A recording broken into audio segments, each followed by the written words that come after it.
What's up, guys? The 2024 season is started and it's going right now. 5 games into the season and we've had all underdogs beating all the favorites this season, which is absolutely mental. But we do remember it is round 1, so major alert for all the massive takes that are going to come out of round 1 this week. And maybe the biggest one could be the Panthers missing the 8. I've seen that going around. I cannot believe it, but that's really what's happening at the moment. But shout out to the Melbourne Storm. That's who we're going to be talking about today, obviously with a massive win over the Penrith Panthers 8-0, and also holding up that streak of 22 games in a row, winning round 1. So that's a major tick for Melbourne Storm. And even I'm just going to touch on in this video, just the thoughts of how much of a powerhouse of a club this is that just continues to click over, and whether, maybe my thoughts have changed a little bit about the Melbourne Storm. I know it's round 1 and this could be complete, just utter nonsense that's coming out of my mouth right now, but I actually was really impressed with a couple of areas I was questioning the Melbourne Storm with coming into the season, especially the Nick Meaney move to the center, where, even though, Taylor May gave him a buff a couple of times, and Taylor May is going to be incredible against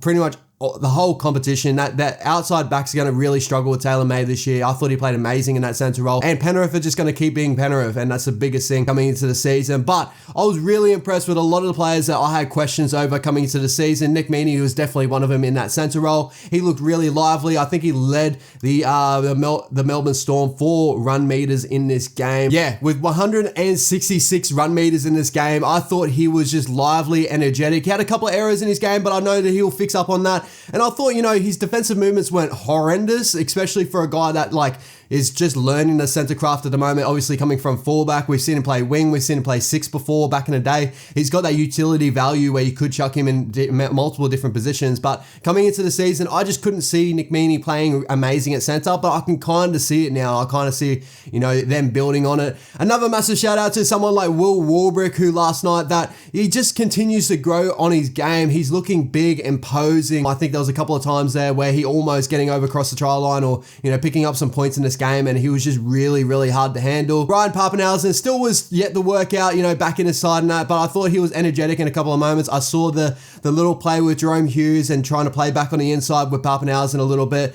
They tried to run that shape a couple of times, so that was really impressive. But the main thing I do want to talk about is a player that I have a massive love for, and that's Eli Katoa. So Eli Katoa into this game, coming off last year, obviously had some injuries and all that, and knowing as a Warriors fan, he has had up and down seasons, and he has had moments where injuries have crept into his obviously his seasons and all that sort of stuff. But, coming into this one, he looked really, really good in this game. I thought he looked really sturdy, really strong in defense. He put a couple of really nice hits on and that. I think he's in for a massive year, especially running on the outside of Jerome Hughes. I see that right side being a very strong side for them. But the defense was just on a different level in this game. They just held together as a squad against the Penrith Panthers, who led pretty much in run meters and tackle breaks and all that sort of stuff. It reminded me so much of obviously the Warriors game against the Sharkies, in a different sense, because we had some moments pretty early on where we were blowing the Sharkies out of the water, and then the Sharkies came back into the contest. In this one, the Storm just kept holding on, and did not concede this whole game, and that's a massive, massive credit. So attacking wise, they did look a little bit clunky, and I think both teams do. I think most teams will in round 1. They'll grow through that throughout the whole season. I'm sure Bellyache will have them up and humming for the season, and that, especially with Munster coming back in, that gives them that added dimension of unpredictedness on that side, that left-hand side, and that. I thought Remus Smith had a really nice game too, being in the left side centre now, not being in that right side centre. I thought he actually looked pretty nice.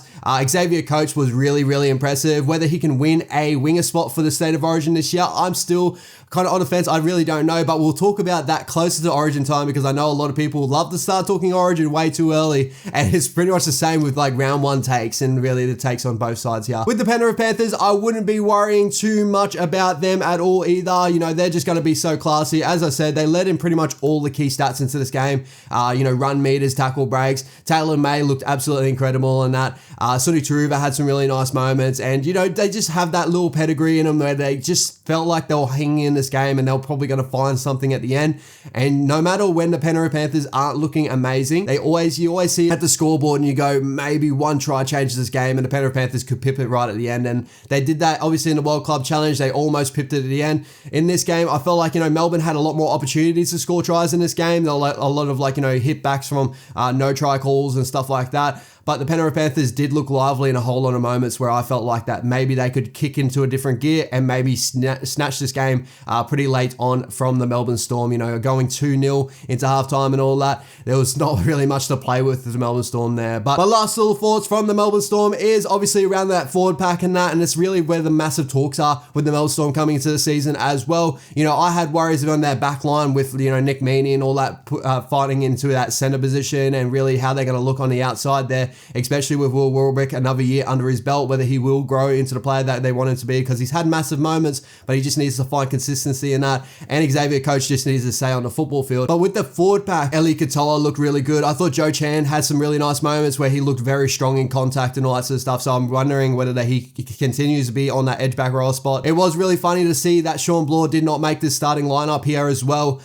So whether, you know, maybe he fights get into a bench role and then fights into from there. And then even players like Jack Howarth could probably find their way onto a bench role and all that, who look really strong in the Moldy All-Star game. So their forwards do look like they can piece together a really decent forward back and get back to those old school Melbourne Storm sides where they just hang in the contest and they just dominate you on just defensive edge, and then they just win games of just grinding it out. But also they got players like Harry Grant that just create something out of nothing. Jerome Hughes, Munster when he gets back off injury. Obviously, you know, Nas comes back into this lineup, and that momentum that they can shoot through into this lineup with Nas coming back on, where you had Josh King. Liero actually had a decent game for 13 in my opinion. I still don't rate him in that 13 role, but I thought he was pretty sturdy defensively and all that in the middle. Obviously that injection of having Nas when they have Josh King and all that are hard workers, and then bring Nas off the bench, that's just going to inject that momentum late into the game in big moments. They slightly missed that a little bit in this game as well, but you know, that could have done wonders for him in this game. So that's a massive tick for the Melbourne Storm to start their season,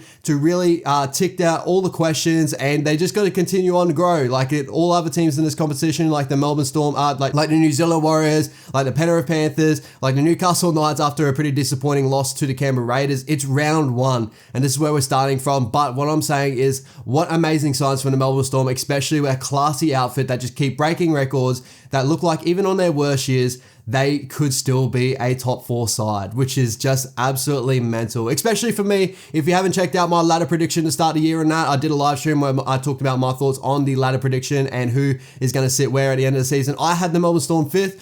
I might be questioning that way too early into the season. Who knows? You know, maybe they have a little slump in mid-season. They do find themselves around 5th, but if they continue to grow from performances like this to start the season defensively, and they just add their attack, you know, their attack did look clunky in a couple of moments and that there, they are going to be very, very hard to stop. Put them up there with the Roosters this year. Obviously, the Panthers are going to be better. The Broncos should be better after their performances as well.